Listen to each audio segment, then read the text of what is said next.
ChatGPT Plus is free for college students through May. Here's the thing. You've got a lot to do between now and then. Studying for finals, writing papers, trying to keep your life on track, and ChatGPT can help with all of it. It can quiz you for your econ exam, make a study guide from your French notes, plan out your meals and study breaks. It can get really specific on how you like to learn. It can even help you come up with ways to stop procrastinating. So from now until summer break, take advantage of all the ways ChatGPT can make your life easier. Restrictions apply.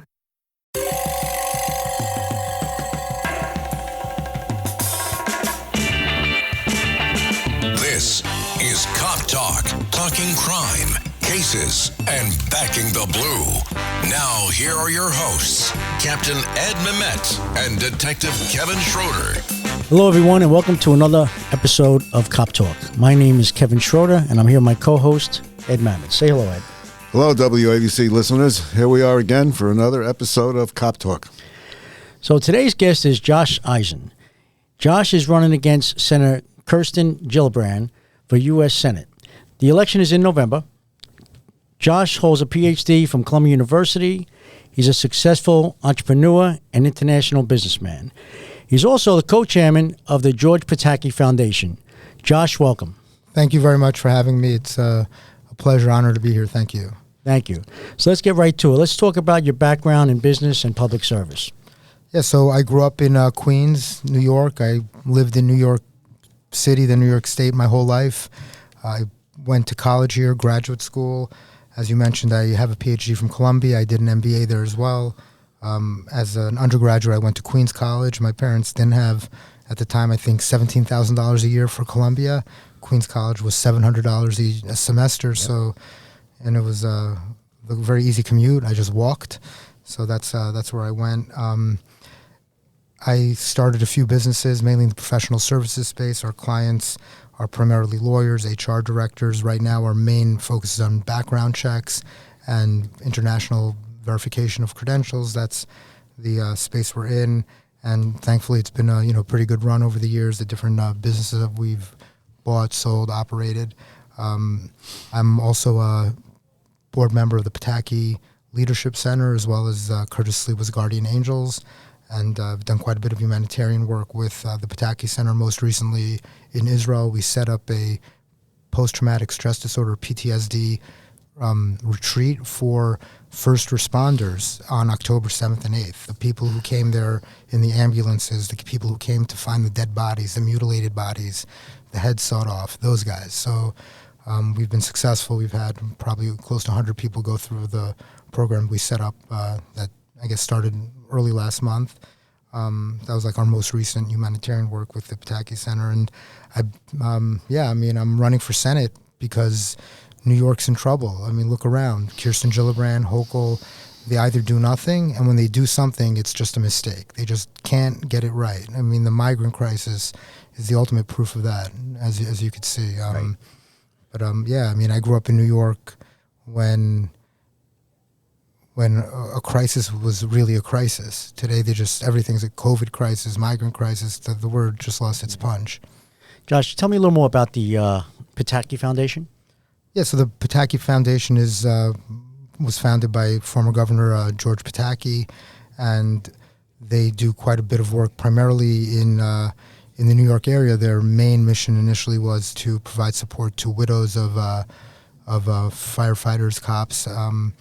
But over the past few years, we've done quite a bit of humanitarian work. We did quite a bit of work in Ukraine, where people were suffering. They didn't have generators, heaters, housing, and our government, even though $20 billion was appropriated just for humanitarian aid, not military, $20 billion for humanitarian aid, you couldn't find a penny of it in Ukraine. It was incredible. So the incompetence of the government for something that I think even most Republicans would be somewhat okay with, like humanitarian aid that's limited, it's focused, you know that there's an end in sight, and yet the easiest money to spend wasn't spent at all. So, thank you. So, why don't you tell everyone, what really, made you make the decision to run for U.S. Senate? What really inspired you? Well, I was, first of all, inspired in a positive way by looking around and seeing how many young people are beginning to register for the Republican Party, how strong the young Republican movement is. There's teen Republicans, college Republicans. 10 years ago in New York, there was a real absence of Republicans that age. The polling also shows every year more young men and women are registering as Republicans than they are as Democrats. So I think there is a resurgence statewide. So that's certainly inspiring to know that the cavalry's coming. I'm going to get support. That us older people are going to have that younger support. But looking around the state, people are just disappointed. They're angry. I mean, people are suffering. They had loans that just 3 years ago were 2%, and now they're at 7%. Cost of living is out of control, and these were all based upon bad decisions made by the federal government. The Fed just made horrible decisions. Hochul, Biden, all of those clowns, they've just made decision after decision, whether it's raising interest rates or completely opening up the border to anyone and everyone who's coming in. I mean, this is a law enforcement show. I can only imagine what kind of law enforcement nightmare it is to have people coming across the border without knowing a single thing about them. Not a single thing, right? It's incredible. Like as you know, I do work in the background check space. And if you come here to work for IBM as an engineer with a master's degree, you have real background checks done on you. You can't just come in here. And yet these guys are coming in here carte blanche. And we know some are real criminals. Those guys who beat the cops the other day are not, that wasn't their first time beating a cop. No. And hopefully it's their last time. It's definitely their last. But where they come from, they were obviously up to these shenanigans before. Absolutely. Speaking of beating on cops, as of today, there's this war on cops, and it really gets me very angry and a lot of my colleagues, former colleagues. What would you do about that if you were in the Senate? How would you deal with this war on law enforcement?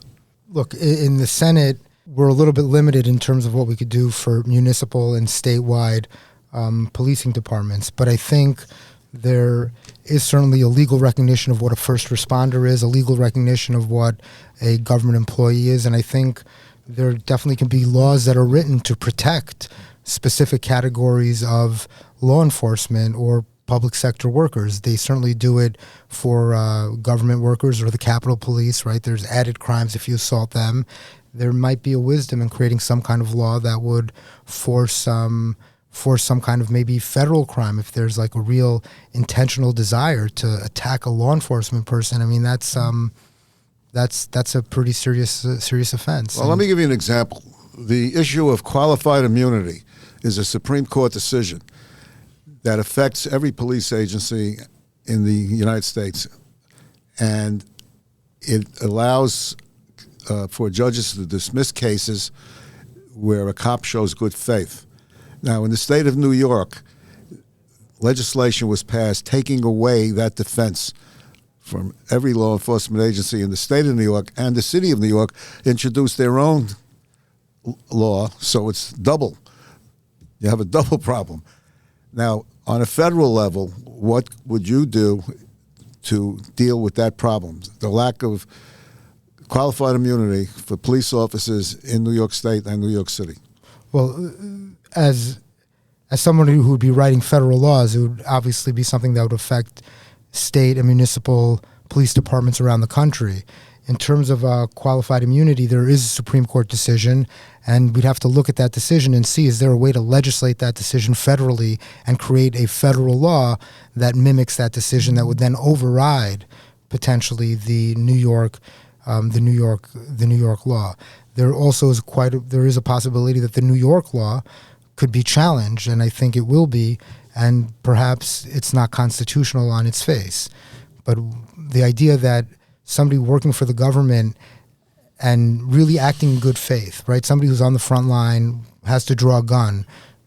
It's impossible to begin to get inside their head, right? So unless they pulled the trigger 30 times when 1 or 2 shots would have been necessary, and even then, you can still have an argument of good faith. But certainly, that's a very unusual situation. These guys aren't like unloading, a bunch of bullets and then refilling their guns. It's not happening. So most of the time, good faith should be an argument that anybody working in that situation should be able to have. Certainly soldiers, when they're fighting, that's the standard, right? Nobody's holding soldiers to higher standards. Like if you really thought somebody was an enemy person and you shot them and killed them, but it was real good faith, they can't question and say, but maybe you should have known, right? That doesn't happen in the theater of combat. So in the theater of urban combat, I don't think it should be any different. Those decisions are often even more complicated. You don't have a guy in a helicopter telling you where the bad guys are. They're popping up at you, and it's an urban environment where nobody expected there to be a field of battle. So you would introduce legislation to grant qualified immunity for everybody in the United States, all police agencies, to make it part of the law rather than just a Supreme Court decision. Yeah, I mean, I would try and make that whatever that Supreme Court decision would legislate, that seems to me to be the legislation that's needed. Because until New York created another law, there was no way around the good faith argument. But yeah, to me, that's just like another example of crazy government intrusion and legislation. The New York legislators should have never written that law in the first place. Like, what kind of law is that? Like, a jury should decide if the person acted in good faith or not. But that's certainly an argument. I mean, somebody's firing bullets at you, a gang's shooting at you from buildings and windows that you can't even see.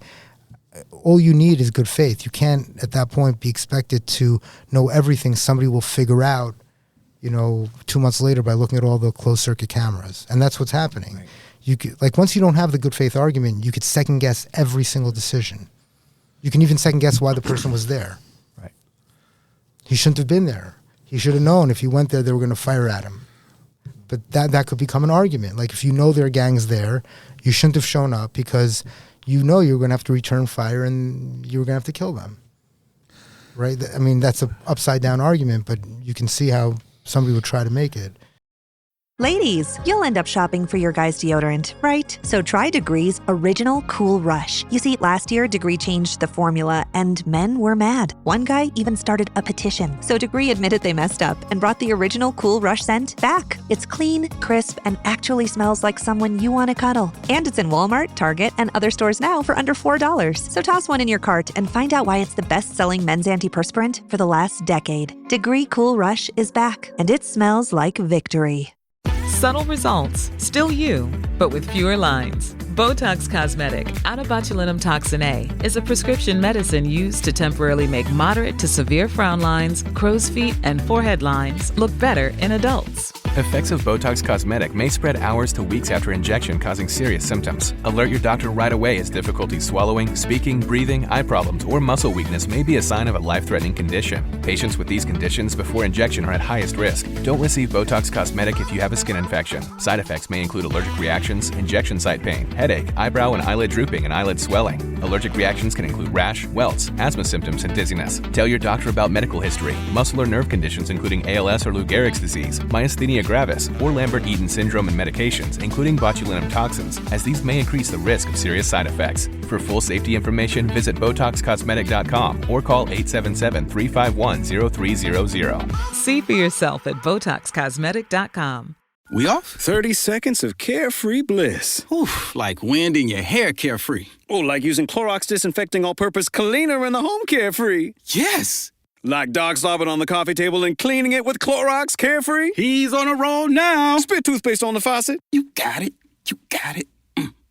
Peanut butter on the light switch. Oh, spritz, spritz. Spritz, spritz. Clorox, man. Clean feels good. Okay, we're back. Use as directed. Morning decisions. A creamy mocha frappuccino drink? A sweet vanilla? Maybe a smooth caramel or that white chocolate mocha. Whichever you choose, delicious coffee awaits. Start your day with bottled Starbucks Frappuccino drinks. Pick up a bottle near you wherever you buy your groceries. What were your main issues facing American priorities as a senator? I mean, I think right now in New York State, the biggest issues are obviously the cost of living and the migrant crisis. Crime is also really on everybody's mind, but I think the migrant crisis really, I've been traveling all around New York State and in places where I honestly did not believe the migrant crisis mattered or was being spoken about. It matters a lot. It's almost the first thing people bring up, and it's not like they're just dreaming. Like, we see the migrants here, so we see 10, 20, 50,000 of them overwhelming our homeless services. So imagine a small town of 6,000 people, and now suddenly, of 6,000 people where you don't have a lot of kids, an older town, and now suddenly school district has to put up with 43 children who don't speak English, have all kinds of emotional issues. And this is happening all around the state. So even if they're like, oh, we just put 50 families. Yeah, but those 50 families come with 50, 60 kids, right? And then once you have a few kids, they start adding more. Again, that's one example of where this issue is really a trickle-down issue. It's a problem. The Democrats, it's really a bonehead, self-created problem. What would you do? Look, the police are having problems with the illegals. What would you do to address the problems that the police are having? Let me give you an example. They come here unvetted. We have no way of knowing what their past history is. They get arrested. Usually, someone gets arrested, they're fingerprinted, and their prints are matched against whatever is in the FBI database and in the state's database. And that helps judges set bail. Okay, these people come, there's no history that we're aware of. And as you can see, what happened the other day, the cops in the city were, kicked and beaten, and the arrests were made, and they were released without bail. And they fled. Now they've been apprehended. So how would you address that problem? The only way to address it is to control the border. If you don't control the border, people are going to come in who are unvetted. You land in Kennedy Airport.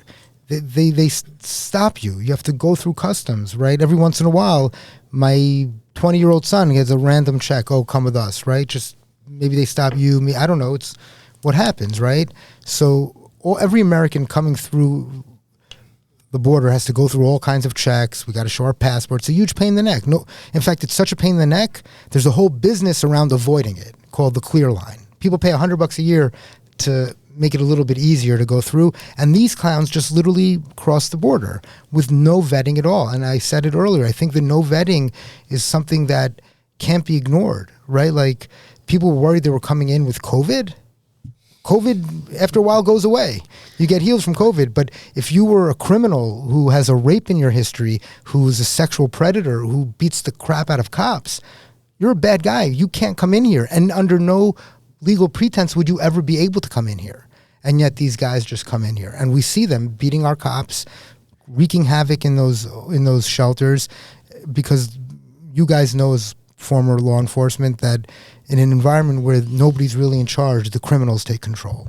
The criminal element gets in there right away. Right, but then we have people who are here, those that are here.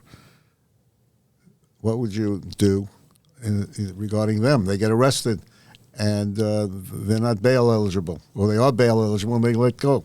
Look, I think when you hear Kathy Hochul and Al Sharpton using the word invasion, I think they're ready to deport people when they're arrested now, which is the law. Okay, that is actually the federal law. If they're arrested here in New York, they then should be handed over to ICE. New York made some kind of ridiculous law, which made no sense. Again, it came out of the Ivy League universities where they're literally completely disconnected from the real world. So they imagine all kinds of crazy things. And from the people who bought you castration for 14-year-old boys, they're bringing you this crazy idea that we're not going to hand over a violent criminal to ICE, which is what they created. So this is the result of years of just insane policies. And at a certain point, you create problems for which there aren't any really good solutions. There's hundreds of thousands of them in New York, millions around the country. What's the solution?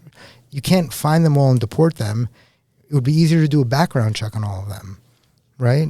So this is where Republicans are going to have to bite their lip at some point and cut some kind of deal, like Reagan did in '86. I have no idea. What do you do? I don't know. You're law enforcement. A lot of this goes back to the fact that there are these sanctuary cities where the ICE does not, go to. They have a problem with them. Would you take a stand on that, on giving away with sanctuary city status? I think the sanctuary city status is essentially cities saying we're not going to follow federal law. I mean, that's essentially what happened. How do you deal with it, right? Are you going to really have a standoff? I think one potential solution to the problem, considering that they're not going to close the border, is to criminalize, and it already kind of is criminalized, but criminalize the abuse of the asylum system. So if you're somebody who's helping a migrant file for an asylum petition, but you know that they don't really qualify for asylum. And they know they don't qualify for asylum, and you're coaching them on how to get through the process. But you have knowledge. You willfully know, right? It's not good faith. There's no good faith at all. You know that this person's an economic asylee. There's no political asylum in their past. And you help them. I would criminalize that, and I would go after those guys. And if you come after those guys, believe me, this whole thing will end. Well, how about cutting federal funding for those cities? You know, a lot of these cities get federal funds for law enforcement. Again, that could be a self-defeating move, because those cities may just in turn cut funding for law enforcement, and then you'll have even more crime at a time when they need actually more law enforcement. That's the problem with the migrant crisis, that we don't know who they are. The only thing we know is that they're coming now in large enough numbers that it's almost like a refugee camp situation. The reason they don't want to create those camps is because then you have to do the law enforcement there. I don't think the Brotherhood of Sergeants or any police union signed up for policing a refugee camp, right? So this is a crazy situation the Democrats created, and there are no great answers. So, Josh, as you know, I'm sure you're well aware that not only in NYPD ranks and file, but also throughout the country, cops are leaving in record numbers, not only because they reached their 20 years and they're ready to collect their pension or to go on to another career, but even cops with 1, 2, 3 years on just leaving to go to another career, not even another police department. How would you have a plan to maybe reverse that? Look, I think that the problem you're talking about is one of overall government getting the right kinds of people. Certainly being in the police department when you can work in the fire department or another government agency where you still have that brotherhood kind of vibe, pays better, and you're not worried about some guy jumping out of a window and shooting you. I mean, that's an issue. But I think the military has the same issue.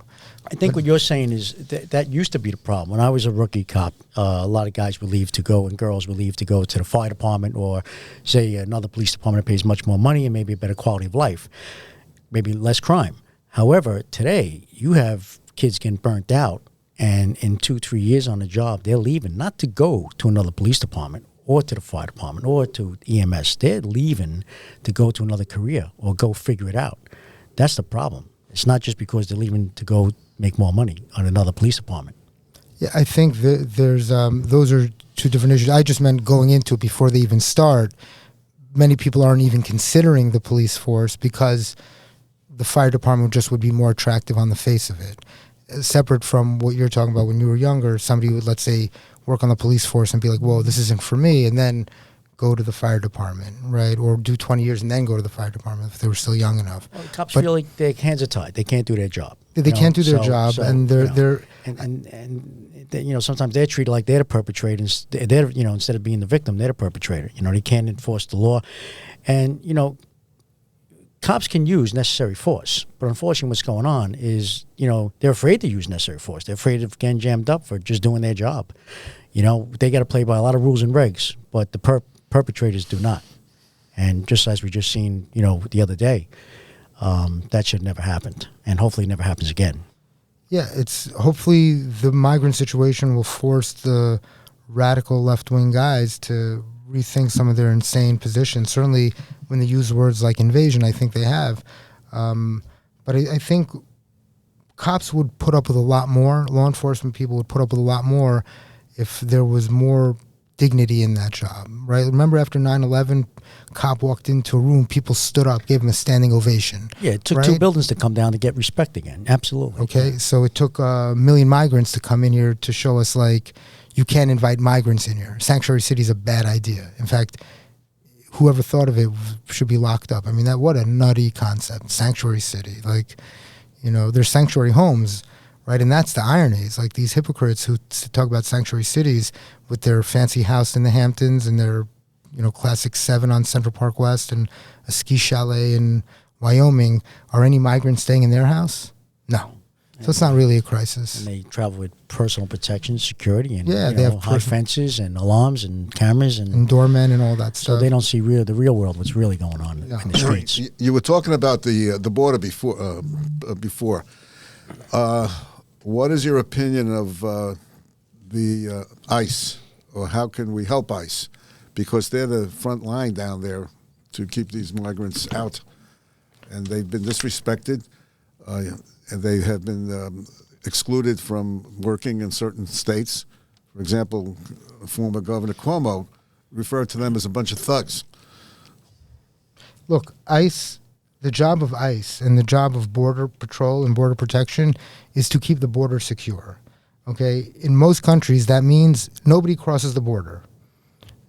A few months ago, I don't know if you guys remember, maybe 5-6 months ago, a bunch of Yemenis tried to cross the Saudi border, and they kept walking toward the border, and they were warned, and there were gunshots in the air. And at the end, the Saudi Border Patrol guy shot and killed a couple of these people, right? Because that's what happens at a border. Remember the East-West Berlin border? Like, you didn't go near that fence. You know why? Because they'd shoot you. Whether you were on the side of the East Germans or the side of the West Germans, the other side would shoot you. There was no, it wasn't even a moral decision. It was like, if you were a schmuck enough to go there, you're going to get shot, right? Our border has no sense of respect. Nobody respects our border. So the truth is, if people knew, and I'm not suggesting we shoot people at the border, but if people knew there was some real serious consequence, right? If like everybody thought they would get shot going to the border, nobody would go to the border, right? They'd be like, no, I can't cross, I'll get shot, right? So there's some place in the world where you, in the back of your head, you're thinking, I might get shot, right? You try to cross between Belarus and Russia, there are guys there, and those are friendly countries, they'll kill you. It's their job. Their job is to kill you first and ask questions later, and there's no qualified immunity, or that soldier's completely protected. His good faith is to take you out, right, if you're wandering around the border. Our border is chaos, so there's no laws, right? There's no respect for the border. So until there's respect for the border and respect for the law, what can ICE do? ICE is just going to be... But as a senator, what would your role be, or what would you do to strengthen the border and strengthen ICE? I would just demand that they follow the laws that are on the books, which are pretty good laws. Like, the laws on the books do allow lethal force for people coming across the border. It is allowed. It is allowed. So we don't really need to write more laws. We just need to enforce the laws that are on the books. I mean, I think that's part of the problem, is that we actually have some decent laws. But if you're not going to follow the laws, then what good is it, right? Like, you can't assault cops, you can't assault people, you can't rape women in a homeless shelter, but it happens all the time because people just don't respect the laws. We call those guys criminals. But somehow when a political party just has total disregard for the law, the Democrats for border laws, somehow we don't call it criminal. But what they're doing is essentially criminal. Sanctuary cities is criminal. I'm not going to hand over this person to ICE. That's a crime, right? But they're doing things that are just impossible to fight against. So we're dealing with it. So all these migrants come in. They want to cut a deal now to slow the flow of migrants. They know how to do it. Trump was able to shut the border. They know how to get it done. Whatever deterrence they have to put in place, they'll do it. But it's not happening. There's no desire. I think that's really the issue. But it's a lack of respect. This episode is brought to you by Netflix. 3 couples, 4 vacations, a lot to unpack. Watch The 4 Seasons, a new series starring comedy favorites Tina Fey, Steve Carell, Will Forte, Coleman Domingo, and more in a hilarious and heartfelt love letter to long-term relationships. Based on the original Alan Alda film. Watch The 4 Seasons, streaming now only on Netflix. Hey guys, have you heard of Goldbelly? It's this amazing site where they ship the most iconic, famous foods from restaurants across the country, anywhere, nationwide. I've never found a more perfect gift than food. Goldbelly ships Chicago deep dish pizza, New York bagels, Maine lobster rolls, and even Ina Garden's famous cakes. So, if you're looking for a gift for the food lover in your life, head to Goldbelly.com and get 20% off your first order with promo code GIFT. That's Goldbelly.com, promo code GIFT. Faraday presenta Ojos con Alergia y Picazón contra el Jardinero. Y el ganador es Faraday Extra Fuerte. Para aliviar la picazón de los ojos por alergia, actúa más rápido y supera a Claritin y Flonase aún a las 24 horas. Faraday, adelante. Shopping is hard. I can never find anything in my size. I don't even know my size. I buy my clothes the same place I buy my groceries. There's a better way. Make it easy with Stitch Fix. Just share your size, style, budget, and done. Your personal stylist sends pieces picked just for you. That was easy. Stitch Fix, online personal styling for everyone. Free shipping and returns. No subscription required. Get started today at stitchfix.com. But specifically, as a senator, what would you do to make sure that the border is secure? I would demand that those laws be followed. There's no reason to write a new law or propose a new law. The policy already exists as a law. They're just not following the law. When people don't, there's lawlessness. I understand that, but how would you, demanding is one thing, but getting it done is another. That's the challenge when you're down there. How to get people. I thought at first when I was running for Senate, I thought, okay, I'm gonna write laws or delete laws or discuss laws, and then we'll implement them. But now I'm realizing there's so many laws on the books that just nobody cares about or follows or wants to care about. It's really incredible. So we live in a lawless world, and I think it's incremental. I don't think overnight I'm going to be able to make everybody a lawful kind of person, but I'm a lawful person. I really carefully try to follow the law. Even when I want to be a bad kind of guy, I make sure I do it within the scope of the law. I try, right? I ask a lawyer, what can I do? What's legal? What am I allowed to do? Some people don't ask those questions, and I think most of our politicians no longer ask a question of what's legal, what's in the interest of my constituents, what is good for law enforcement or for laws. Like at the end, a senator writes laws, and it should be taken for granted that we respect them. But most senators are more concerned about winning the next election and trying to twist laws in favor of what might help them do that or raise some more money. So I'm just going to be a different kind of senator who's going to demand a respect for the laws. And that should make a difference where somebody's out there at a fundraiser. I'll be like, why are you at a fundraiser? We need people to follow the law. Where are you now? You're with your mistress? I hired a PI to follow you, so I knew you were with your mistress. Why aren't you helping us follow the law? You're going to have to get tough with these guys. There's no other way. Play hardball and embarrass them and humiliate them to be people who are role models of following the law. You're a senator, you're a priest of the American legal system, and you should treat the legal system with that sanctity.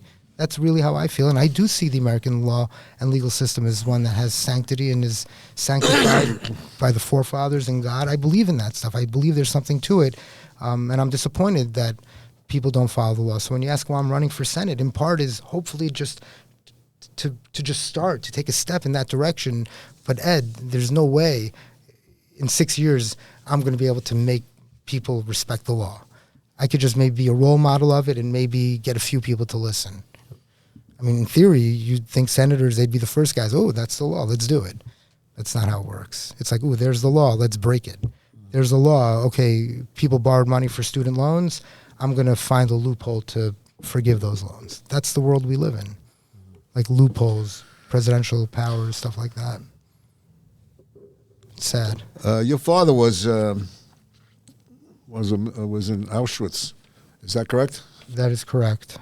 So you're the son of a Holocaust survivor. That is true. How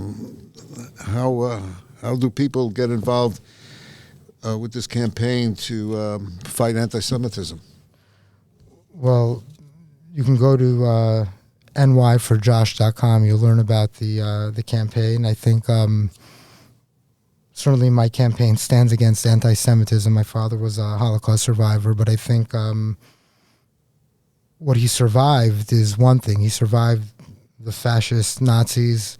He then moved back to Hungary, and he survived the communists. He was a rabid anti-communist, never joined the party, was on all kinds of secret police lists, and when the Russians rolled in, he had to get out. And he came to the U.S. literally on political asylum. Like, they were hunting down the guys who didn't join the party. But that he survived Auschwitz was, a miracle in many ways. But coming to the U.S. over here was a revelation of relief. Can you imagine a guy's on the run, thinks people are going to kill him, doesn't even feel safe in a refugee camp, and then lands in the United States and meets some long-lost first cousin? So that's like more his story, like what America meant to him, coming here and just learning English, getting a job with the United Housing, working there for many years, 35 years, had a pension, lived a modest American dream, but a dream nonetheless compared to the nightmare of Auschwitz and the communists. So I think when I think about my father, yeah, there's the nightmare, but there's also the very happy dream, which, he got to live for many years. So that I think there's a positive element to that story. Let me ask you, what's your thoughts on term limits? I'm a huge supporter of term limits. I think it needs to be thought through. Like if you have, maybe an exception would be if like you have a congressman does, let's say 4 terms and then goes away for 20 years and then comes back. He's an adult. He's a different person. She's a different person. If somebody was away for a while and then those constituents choose to have them back, I'd be open to that. And as you get to more municipal situations in local towns, I'd be a little more careful, because if you have a mayor who can run a $50 million budget perfectly and nobody else really wants that job, to force that guy out in a term limit and bring in an incompetent person, and that literally has happened in towns in Westchester where I live, I think is a mistake. So, but certainly on the federal level, term limits make absolute sense. I mean, nobody needs to be a senator for more than 2 terms. I don't even know how you do it for more than 1 term. Again, if you really believe you're a priest of a legal system and you believe in the sanctity of the American legal system, you're all in all day long. Like you wake up in the middle of the night, you're flipping through legal pages. And that's what I do now. I don't think Kirsten Gillibrand's doing it. I don't think anybody running for Senate or in the Senate is doing it, because I think laws are what it's about. You guys are law enforcement. My job is to write laws that make sense that you guys can enforce. Right? So when I think about enforceability, I gotta think about that when I'm writing the laws. And today, nobody thinks realistically. Nobody respects it anymore. So, yeah, I mean, I think term limits certainly is necessary, just so people go in. Like, I can't imagine being a senator for more than 6 years if you really give everything you got. If anyone wants to get involved in your campaign, how could they go about that? You go to ny4josh.com. ny4josh.com. Yeah, nyforjosh.com, and there's information there about volunteering or making contributions or just learning about the campaign. Cap. Well, I hope you make it as a senator. We're looking forward to you getting there and helping law enforcement in a big way. I will certainly be helping law enforcement. Laws are important, and I look forward to coming back on this show again before I'm a senator, and then, of course, when I'm a senator, I'll be here all the time. We look forward to that. Josh Eisen, running for U.S. Senate in November. Thank you very much for being here. And at this time, I'd like to thank everyone for listening. And if you like what you hear, please subscribe. You could also follow us on Twitter at CopTalkWABC. That's at CopTalkWABC. Until next time, be safe out there. God bless law enforcement throughout the world, and God bless America. Thank you.